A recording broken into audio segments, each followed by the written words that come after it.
네, 시장에 대한 다양한 변수 짚어보도록 하겠습니다. 매크로인사이트 오늘은요 이충광 레그넘 투자자문 대표와 함께합니다. 대표님 안녕하세요. 반갑습니다. 네, 안녕하세요.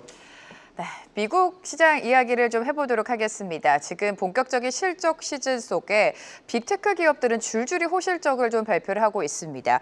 간밤에 팔란티어 실적도 공개가 됐는데 분기 매출 첫 10억 달러를 넘어섰고요. AMD도 그렇고 지금 다 실적이 좋은 상황입니다. 이로써 또 미국 증시를 바라보는 시각이 고점 논란 아닌가, 버블론이 또 나오고 있는데 이 부분에 대해서는 어떻게 보십니까? 뭐 쓸데없는 걱정이다 이런 생각을 하고 있고 네. 제가 이제 투자자 교육을 할 때 항상 써먹는 그런 내용인데 네. 1994년도부터 네. 1994년을 보는 이유는 그때 미국판 퇴직연금 401K가 시작이 됐어요. 시행이 됐고 그때부터 지금까지 거의 한 35년 됐지 않습니까? 네. 35년 동안 달러 기준으로 S&P 500이 약 1280% 정도 올랐고 같은 35년 기간 동안 코스피가 230% 올랐습니다. 최근에 한 20, 30% 오른 거 감안해서 그거를 원화 기준으로 차환을 하잖아요. 환산을 하잖아요. 네.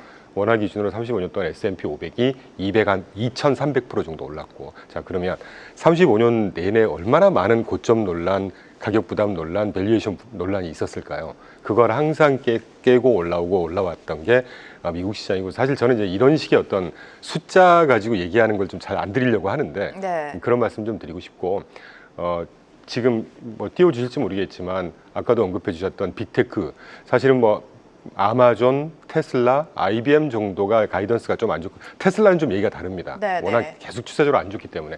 지금 띄워드리는 차트를 보시면 여러 개가 있지만 ROE하고 그로스 마진을 한번 보자는 거죠.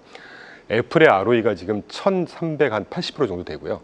엔비디아 고점 논란 속에서도 ROE가 1170% 정도 됩니다. 네. 이 말은 에쿼티 대비해서 내가 순수한 내 자본을 투자해서 얼마나 많은 수익을 내고 있느냐는 거잖아요. 그 외에 다른 기업들도 거의 뭐 50% 정도, 이 정도의 높은 수익성, 막대한 수익성을 자랑하고 있고, 그로스 마진이라는 게 우리가 100원짜리 물건을 하나 사면 이걸 생산했을 때 비용이 30%, 나머지 70%를 남긴다는 게 그로스 마진이란 말이에요. 그로스 마진이 평균이 저 빅테크 기업들의 테슬라 정도를 빼고 빅테크 기업들의 평균 그로스 마진이 거의 50%, 70%, 80% 이런 식입니다. 그러니까 이런 막대한 수익성 때문에 과거 몇 년 동안 막대한 현금을 갖고 있었고, 그러니까 최근에 그 고점 논란 내지는 조정의 네. 국면에서도 빅테크들은 안 빠지는 것이잖아요. 살짝 빠져도 그 이상 쉽게 올라가는 것들이 네. 그만큼 외부 자금 조달 부담도 없는 것이고 막대한 수익성을 갖고 있고, 또 하나는 이 민간 부분의 경쟁력, 다시 말하면 우리가 이제 마켓 쉐어 이런 걸로 표현할 수 있지 않겠습니까? 이 막대한 시장 지배력, 이런 것들이 변할까요? 저는 변하지 않을 것 같아요. 네, 빅테크 기업들이 줄줄이 호실적을 발표를 하면서 미국 증시 좀 버블론이 또 다시 나오고 있는데 전혀 걱정할 필요는 없다. 막대한 시장 경쟁력을 가지고 있기 때문에 앞으로의 성장세는 계속될 것이다라고 말씀을 해주셨습니다. 자, 이런 가운데 오픈 AI가요 인간의 추론 과정을 모방하는 이 무료 인공지능 모델을 공개했다라는 소식이 나왔습니다. 중국의 딥시크와 같은 건데 지금 트럼프 대통령이 미국의 AI 산업을 계속해서 성장시켜야 된다. 중국을 견제하고 있지 않습니까? 이번에 나온 이 모델 어떻게 해석하셨어요? 저는 그 기술단의 네. 또는 회사단의 문제보다 지금 거의 10년에 걸친 미중 패권 전쟁 중입니다. 네. 그 중에 하나 이제 AI가 탁 이게 불거지면서 어떤 이런 뭐 트리거 또는 이게 논란의 중심인데, 이걸 조금 더 한 발짝 물러서서 시장 관점에서 한번 보잔 말이죠. 중국이 패권을 가져가든 AI 패권을 가져가든 미국이 더 가져가건 시장에서는 이건 호재죠. 그렇죠. 어떤 네. 식으로든 그 두 번째 페이지일 텐데 7월 15일 날 갑자기 제가 지역이 생각이 안 납니다. 그 AI하고 무슨 썸이 돼서 트럼프 대통령이 직접 가서 가장 왼쪽 그림인데 네. 920억 달러 정도 국가에서 AI에 전략적인 투자를 하겠다고 이미 발표를 했고, 당일날 구글에서도 어마어마한 금액으로 투자하겠다고 발표를 했습니다. 이런 투자세가 꺾일까요? 이 투자세가 지속이 되면서 이게 미국한테 지건, 이기건 간에 네. 시장에서는 기본적으로 호재로 받아들여야 되겠죠. 예, 그런 생각하고 있습니다. 네, 중국과 미국의 AI 경쟁이 심화되고 있지만 어떤 나라가 이기든 지든 시장에서는 굉장한 호재다라고 말씀을 해주셨습니다. 자, 금리 통화 정책도 좀 보도록 할 텐데요. 지금 9월 금리 인하 가능성이 90%가 넘어가고 있습니다. 연내 2차례가 아니라 3차례까지 금리 인하를 단행할 수도 있다. 이런 시나리오가 나오고 있는데 금리 인하가 9월 달에 나온다면 미국 시장은 또 한 번 상승 랠리를 이어가지 않을까라는 생각이 들거든요. 당연하게 생각을 네. 하고 있는데 저는 당초에 이제 타 방송 여기저기 이제 불러주셔가면서 지지난주까지만 해도 7월 달에 FMC 깜짝이나 하지 않을까 이런 그렇게 예상을 예상하셨어요? 이제 바보처럼 했죠. 그런데 뭐 여전히 이제 그 예상대로 동결을 했는데 아이러니컬하게도 저는 9월 달에 금리 인하 가능성은 갈수록 낮아지지 않을까 하는 생각이 듭니다. 왜냐하면 어제까지 이제 구체적인 수치가 나오는데 네. 그 트럼프 입각 전에 미국의 보편 실효관세 평균이 2.5%에서 지금 현재 18.3% 가까이로 올렸다고 하거든요. 그러면 자그마치 상승 퍼센티지만 봐도 거의 7배 반 정도 관세가 상승을 한 거고요. 퍼센티지 포인트로 보면 거의 15%포인트 상승한 겁니다. 자, 그러면 이렇게 상승했던 큰 폭으로 상승한 관세가 어떤 식으로든 경기 펀더멘털에 투영이 되어야 맞는 거잖아요. 그래서 보통 FRB라든가 지금 미국의 연방기관이라든가 골드만삭스를 필두로 한 IB에서 어떻게 전망하고 있냐면 관세가 100이라고 한다면 이 100 중에 15% 정도가 해외에서 미국으로 수출하는 기업들이 분담을 할 거고 미국에서 수입업자들이 한 30% 정도 분담을 할 거고 나머지 60~70%를 소비자가 분담을 하게 될 거다. 네. 정답은 없지만 그렇게 전망을 하고 있습니다. 국가기관에서 했으니까. 자, 그러면 수출업자는 빼고 미국의 수입업자가 30% 부담, 소비자가 70% 부담한다는 얘기는 70% 부담한다는 얘기는 기업들이 부담한다는 얘기는 이번에 지금 한 66% 정도 S&P 500의 기업 실적 발표했거든요. 네. 그중에서 빅테크 몇 개 빼고 나머지는 괜찮았지만 리더십을 가져가는 그룹들은 괜찮았지만 나머지 일반 회사들, 제조업체, 소매업체들은 줄잡아 한 퍼센티지로 40% 정도가 가이던스가 굉장히 안 좋았어요. 공통 분모가 뭐였냐면 변이 관세 때문에 3분기 이후에 가격을 올리거나 매출이 좀 하향 조정이 되거나 EPS 성장률이 좀 떨어질 거나 이런 얘기가 나왔단 말이죠. 좀 돌아왔는데 기업들의 측면에서는 분명히 가이던스가 안 좋다거나 방금 말씀드린 대로 기업 매출 실적이 조금 하향이 조정된다거나 그리고 나머지 60~70% 분담하는 소비자들한테는 어떤 식으로 투영이 될 거냐? 물가 상승으로 투영이 되겠죠. 지난주, 지지난주 PCE, CPI 시장의 대세를 바꿀 정도의 강도는 아니었지만 물가 상승이 서서히 이제 발현이 된다고 저희는 해석하고 있습니다. 그러면 그거의 피크가 한 8, 9월 정도가 되지 않을까 하는 생각이 들거든요. 그 덕분에 8, 9월 달에 소폭의 조정이 있을 거다. 그때 저가 매수하자. 이제 이런 논리로 저는 요새 추천을 드리고 있는데 어쨌건 물가가 본격적으로 발현이 되면 저는 그럼에도 불구하고 저는 일시적으로 끝날 거라고 봅니다. 물가 상승세는. 어쨌건 9월 달에 예를 들어서 물가가 피크로 이제 반영이 되고 있는데 FMC에서 물가가 오르고 있는 상황에서 금리를 떨어뜨릴 수 있을까? 저는 금리 하향 가능성이 조금씩 낮아지는 국면이 아닌가 하는 생각이 들어요. 네, 오히려 9월 달에 금리 인하 가능성이 그다지 크지는 않을 수도 있다. 이렇게 전망을 하시는 것 같습니다. 그럼에도 불구하고 시장에서는 9월 금리 인하를 어떻게 보면 좀 기다리고 있는 것 같습니다. 사실상 이 금리 인하가 무조건적으로 좋지만은 않은 게 그만큼 미국 경제가 힘들다는 뜻 아니겠습니까? 그렇죠. 네. 미국 경제도 좀 짚어주실까요? 물론 미국 경제 럼섬으로 결론부터 말씀드리면 네. 저는 전혀 문제없는 상황이라고 보고 있고 관세 때문에 소비재가 조금씩은 꺾이고 있고 노동시장도 지난주 금요일 날 고용보고서 나오면서 아주 시장이 발작을 일으켰잖아요. 물론 하루 지난 월요일 날 원상 회복은 했습니다만 어쨌건 경기 펀더멘털 우리가 이 금리가 고금리고 관세고 이러니까 이제 이런 표현을 써서 될지 모르겠는데 걸핏하면 경기 침체 얘기한단 말이죠. 네. 경기 침체 그렇게 함부로 우리가 얘기할 수 있는 그런 상황 아닙니다. NBR이라고 하는 전미경제연구소에서 경기 침체, 이코노믹 리세션이라고 하는 걸 딱 정의를 내려놓은 거에 의하면 뭐 고용시장, 소비, 도소매 활동, 산업 활동 그리고 GDP 성장률 이런 몇 가지 것들이 현저하게 수분기 동안 감소가 되고 현저하게 안 좋아지는 상황을 이코노믹 리세션이라고 해서 경기 침체라고 얘기하거든요. 이걸 저희 이제 이해하시기 쉽게 저희 워딩으로 다시 표현해 보자면 실업률이 창궐을 하고 기업 실적이 굉장히 안 좋아지면서 기업들이 줄도산이 나고 하이드 스프레드가 폭등을 하고 2, 4분기 또는 3, 4분기 연속 GDP 분기 성장률이 마이너스가 되고 이거에 한 두세 개가 조합이 되어야 그게 경기 침체예요. 지금 경기 부진 슬로우다운 정도 봐야지 경기 침체는 여담으로 좀 길었는데 그래서 저는 뭐 미국 경제 거시경제 상황에 대해서는 전혀 걱정하고 있지 않고 다만 단기적으로 아까 이제 물가 상승 피크 7, 8, 9월 달에도 불구하고 뭐 본격적으로 말씀 나온 김에 말씀드리죠. 네. 거시 환경이 굉장히 우호적이라고 저는 보고 있는 게 지난주에 QRA 발표됐죠. 분기별 채권 발행 계획 발표됐습니다. 저는 당초에 그게 굉장히 크게 시장을 움직일 수도 있는 변동성의 요인이라고 봤어요. 그런데 지난 2월 17일인가를 기억합니다. 그 스카페 센터가 오버오피스에서 트럼프 정부의 정책 기조 한 5가지를 천명을 하면서 그때 분명히 10년물 금리 잡을 거라고 얘기했습니다. 거기에 인라인한 정책 기조라고 보고 있어요. 그래서 참 반면교사를 삼아야 된다는 생각도 여담을 했는데 하여튼 이 3, 4분기 7, 8, 9월 달에 단기물, 중기물, 장기물 채권 발행, 순 발행을 1조 100억 달러 정도를 해야 된다고 하거든요. 왜냐하면 지난달에 통과된 감세안에서 그 부채 한도 상향 조정 5조 했잖아요. 그럼 이제 신규 발행을 해야 고간을 채워내야 될 거 아닙니까? 그거에 따라서 1조 100억인데 그 1조 100억 달러를 월별로 단기물, 중기물, 장기물 어떤 계획으로 하겠다는 게 QRA입니다. 그런데 제가 걱정했던 건 장기물 위주의 발행이 좀 커지면 장기물 금리가 상승을 하는 요인 아니겠어요? 그러면 주가는 많이 영향을 받을 텐데 뭐 인라인한 정책 기조에 따라서 절반 정도의 포션을 단기물로 다 발행을 하기로 계획을 짰다는 측면에서 보면 일단 첫 번째 그 거시 환경의 우호적인, 그리고 두 번째 SLR 규제 완화했습니다. 네네. 지난달에 FRB에서 도장 땅땅땅 찍었죠. 그게 간단히 말씀드리면 BIS 국제결제은행에서 그 금융기관들한테 건전성을 규제하는 비율을 엑스포저 대비 자본금을 최소 5%는 갖고 있어라라는 건데, 그게 요번에 이제 규제 완화한 게 3.5에서 4.5 레인지로 인하를 시켜주겠다고, 그리고 그거를 여름이 지나면서 시행을 하겠다고 발표를 분명히 했습니다. 캐피탈그룹에서 지난주에 발표된 보고서를 기초로 말씀드리면 이 5%에서 3.5% 정도로만 규제 완화를 해주잖아요.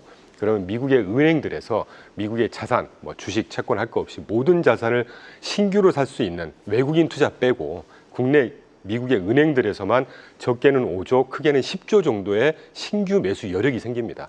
그렇게 되면 주식이건 채권 금리건 채권이건 굉장히 우호적인 환경 아니겠습니까? 그리고 아까 앵커님 언급해 주신 대로 하반기에 저는 9월 달은 뭐 인하를 할 수는 있겠지만 가능성이 낮아진다는 얘기고, 9월 이후에 어떤 식으로든 한 2차례 저희는 보고 있거든요, 인하. 그거 역시도 시장의 호재 아니겠습니까?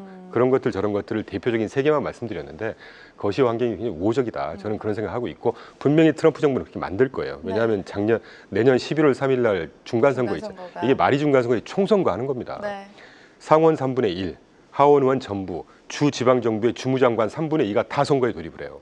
그러면 이 선거 군불 지피지 않겠습니까? 저는 그런 생각하고 있습니다. 그리고 무엇보다 죄송하지만 기업 실적 이번 2, 4분기가 굉장히 안 좋게 전망을 했는데도 불구하고 그거보다 훨씬 높은 수준의 EPS 성장을 기록하고 있거든요, 현재까지. 그런데 최근에 나오는 어닝스 리비전 이런 것들 보면 이후 3분기, 4분기, 내년 1, 4분기, 2, 4분기로 갈수록 많게는 분기 EPS 성장률 연율화가 14%, 13%씩 굉장히 높게 지금 전망들을 하고 있어요. 기업 실력이 갈수록 좋아지고 있다는 얘기죠. 그런 것들을 보면 하반기 기본적으로 양적 성장 우상향 전제하고 있습니다. 눈높이가 낮았던 2분기에도 기업들의 실적은 좋았는데 하반기로 갈수록 실적 성장은 더 이어질 것이다. 거시경제 자체가 좀 우호적으로 변해가고 있다라고 짚어주셨습니다. 앞서서 감세 법안 이야기 살짝 해주셨는데 트럼프 대통령이 빅테크 감세안을 또 발표를 했습니다. 빅테크들이 연간 한 20조 원 정도 감세 혜택을 받을 것이다, 이런 이야기가 나오고 있는데 이 부분의 영향은 어디까지 보십니까? 어디까지인지는 모르겠지만 기본적으로 주가에는 호재라고 봐야죠. 그리고 특히 지난주 후반에 발표된 AT&T 대표적인 통신사 아니겠습니까? AT&T의 CEO가 나와서 이제 인터뷰를 하는 내용이 굉장히 흥미로운 내용이 있었어요. 제가 이제 그게 어떤 식으로 발현되는지 계속 보고 있었는데 최초로 AT&T의 CEO가 그 실적도 굉장히 잘 나왔고 가이던스를 발표하면서 이번 분기 때부터 이후에 하반기로 쭉 갈수록 이 감세안 덕분에, 감세안의 여러 내용 중에 하나가 그 설비 투자 이런 거 했던 거 다 100% 비용 처리해주겠다는 거잖아요. 그거 덕분에 아까 살짝 언급하신 대로 3조에서 27조 정도의 비용 감축 효과가 생길 거다라는 거 분명히 언급을 했습니다. 이렇게 되면 그 정도가 어느 정도인지는 두고 봐야 되겠지만 기본적으로 기업들한테, 특히 빅테크나 이 전기전자, 테크, 뭐 커뮤니케이션 서비스 이런 기업들한테는 굉장히 호재 아니겠습니까? 그리고 감세안이 또 다시 한번 말씀드리지만 기본적으로 규제 완화, 감세, 그래서 소득 지원, 기업들한테도 마찬가지고 뭐 이보다 더 좋은 뭐 환경이 있을까 하는 생각이 조금 과장 섞어서 그런 생각이 네. 드네요. AT&T CEO가 감세한 덕분에 비용 절감 효과가 있을 것이다. 결국에는 궁극적으로 빅테크 기업들에게는 당연히 호재로 작용할 것 같습니다. 그럼에도 불구하고 연준 특히 파월 의장 같은 경우에는 계속해서 지표를 좀 면밀하게 살펴봐야 된다라고 발언을 하고 있습니다. 어젯밤에 나왔던 ISM 서비스업 지표가 좀 부진한 모습을 보이면서 최근에 뭐 인플레, 스태그플레이션이라는 단어까지 다시금 고개를 들고 있습니다. 앞서서 자세하게 풀어주셨지만 이 스태그플레이션 우려를 하는 거는 아니라고 판단해야 될 것 같아요. 저는 가능성 1% 미만이라고 보고 있습니다. 1% 미만이라고. 최근 네. 100년 역사적으로 살펴보면 네. 스태그플레이션 미국 경제에 딱 한 차례 있었고요. 그때가 어떤 배경이었냐면 70년대 초, 중반, 후반 오일 쇼크 2번 맞고 나서 70년대 후반부터 80년대 초반까지 미국의 소비자 물가 지수가 자그마치 30% 가까이 치솟습니다. 스태그플레이션이라는 게 그런 거잖아요. 스태그네이션, 인플레이션, 경기 부진 침체 더하기 물가 상승 네. 아니겠습니까? 당연히 그렇게 물가가 떴으면 경기가 침체가 됐겠죠. 그때 딱 한 번 있었고 그 이후에 한 번도 스태그플레이션 없었습니다. 그 이전 우리가 스태그플레이션을 논하기 이전에 경기 침체를 아까 제가 네, 풀어드렸잖아요. 맞아요. 네. 뭐 다시 한번 강조드리죠. 실업률 폭등, 기업 줄도산, 하이힐드 스프레드 폭등 또는 뭐 2분기 또는 3분기 연속 GDP 성장률 마이너스 성장 이 한 네 가지만 말씀드렸지만 이 중에 어떤 현상이 지금 벌어지고 있나요? 전혀 그런 현상 벌어지고 있지 않습니다. 경기 부진 정도를 봐야 되고 이게 중요한 이유는 경기 침체를 전제로 하거나 경기 부진을 전제로 잘못을 해버리면 투자 전략 또는 투자 결과가 전혀 다른 결과가 나올 수가 있다는 얘기예요. 그래서 뭐 주제넘은 말씀이지만 이렇게 안내를 드리는 저 같은 사람도 좀 신중하게 밸런스 있는 시각을 좀 말씀을 드려야 되지 않을까 하는 여담이 생각이 나네요. 네, 스태그플레이션에 대한 우려는 좀 접어놔야 된다라고 말씀을 해주셨습니다. 물가에 대해서 굉장히 면밀하게 살펴주셨는데 물가하면 또 우리가 고용을 봐야 되지 않겠습니까? 실업률 폭등은 없을 것이다. 사실 이번에 나온 실업률 자체도 아주 소폭 상승세를 보였습니다.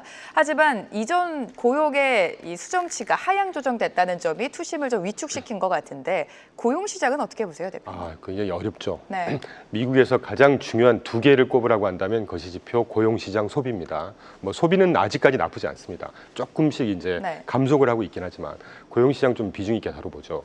일단 첫 번째 제가 여러분께 주시시켜드리고 싶은 것은 지난주 금요일 날은 여담이지만 제가 방송이 간만에 없어서 이 일가를 못했는데 그날 발표된 넌팜 페이로라고 하죠. 비농업 신규 일자리가 지금 5월, 6월께 대폭 하향 조정이 돼서 네. 두 달 것만 보니까 25만 8천 개 일자리가 없어졌다는 거잖아요. 그런데 그래프를 꼭 한번 찾아 띄워주십시오.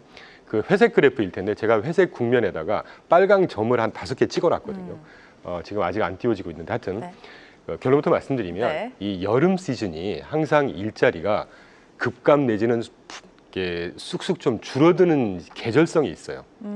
7, 8, 9월 달. 자, 첫 번째. 지금 띄워지네요. 저 네네. 왼쪽 그래프에 회색 그래프에 제가 그 빨강 점을 몇 개 찍어놨지 않습니까? 저 국면에 보시면 실제 넌팜 페이롤 그 비농업 신규 일자리가 지금 올라갔다 쑥 떨어졌다 다시 올라가는 걸 반복을 하고 있잖아요. 그러네요. 네. 이게 무슨 얘기라면 여름 시즌이 되면 일반 기업들이 그 공장 가동을 막 하지 않습니까? 그럼 이제 노후화되고 녹슨 것들 고쳐야 되니까 노동자들을 한두 달 정도 다 집에 가서 쉬세요.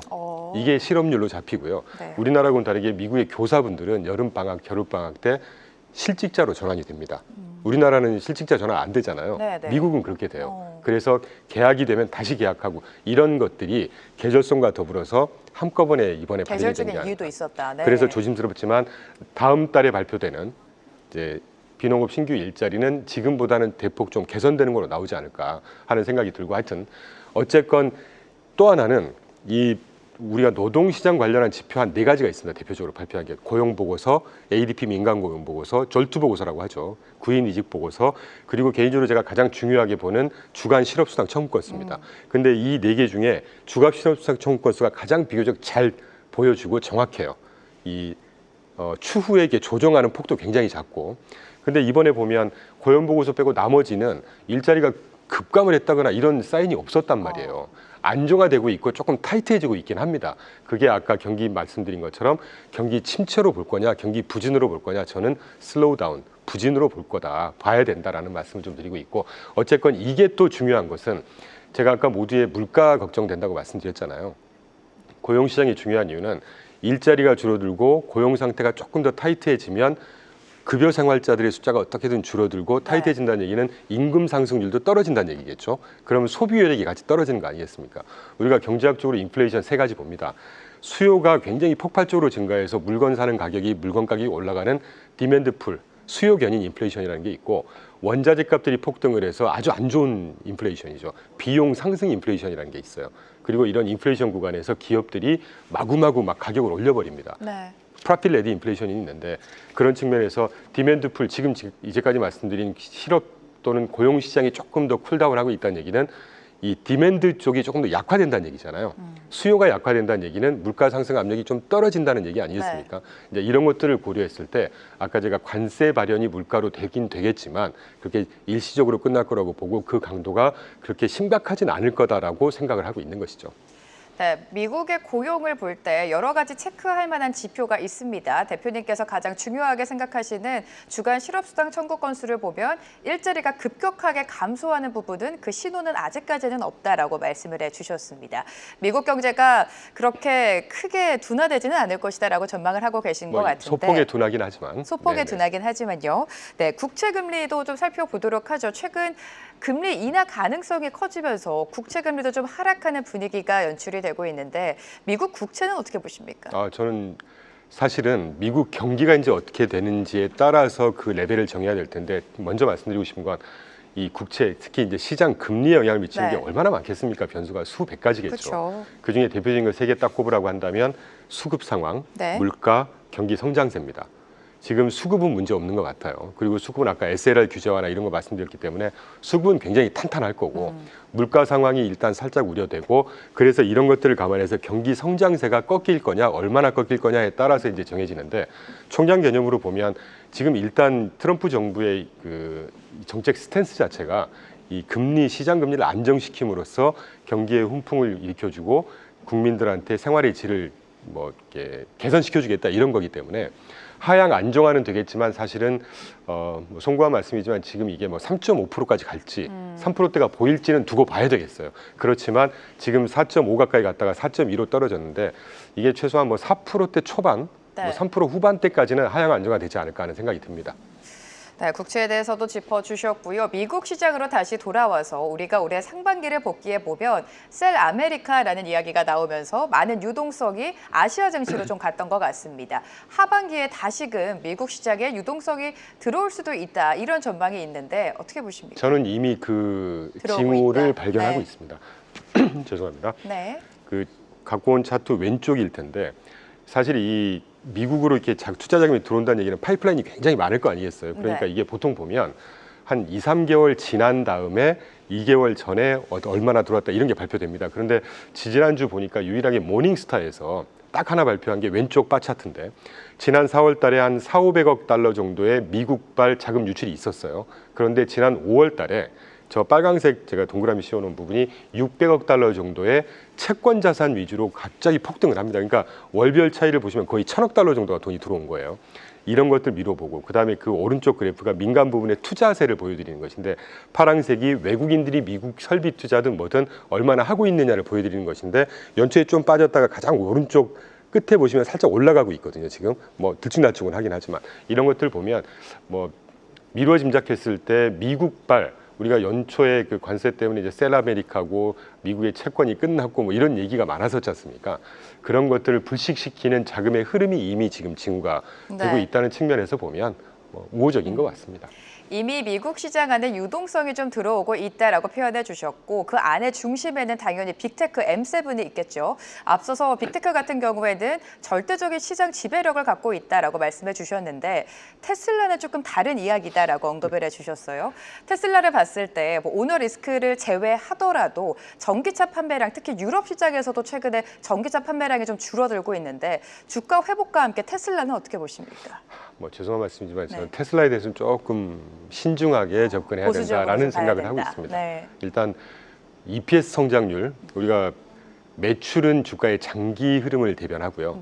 이익 성장세는 주가의 단기 흐름을 대변합니다. 일단 이 분기별 EPS 성장세가 작년 초부터 계속 마이너스권의 영역에 머물러 있고, 작년 말 4분기 때 한 자릿수 초반대로 살짝 올라가는가 싶더니 지난 1, 4분기, 2, 4분기 지난 발표된 것 보면 EPS 이익 성장세도 계속 하락하고 있고 아까 언급해 주신 대로 뭐 유럽만 볼 거 없이 글로벌 지난 맞아요. 2분기, 4분기에 글로벌 자동차 판매량이 13.5% 하락했습니다.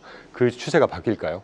그래서 조금 신중하게 접근해야 되지 않을까 하는 생각을 하고 있습니다. 네, 유럽을 비롯해서 전 세계적인 판매량이 지금 계속해서 줄어들고 있습니다. 테슬라는 조금 보수적인 관점으로 보자라는 전략 세워주셨습니다. 오늘 이충광 레그넘 투자자문 대표와 함께 매크로 상황 짚어봤습니다. 감사합니다, 대표님. 네, 감사합니다.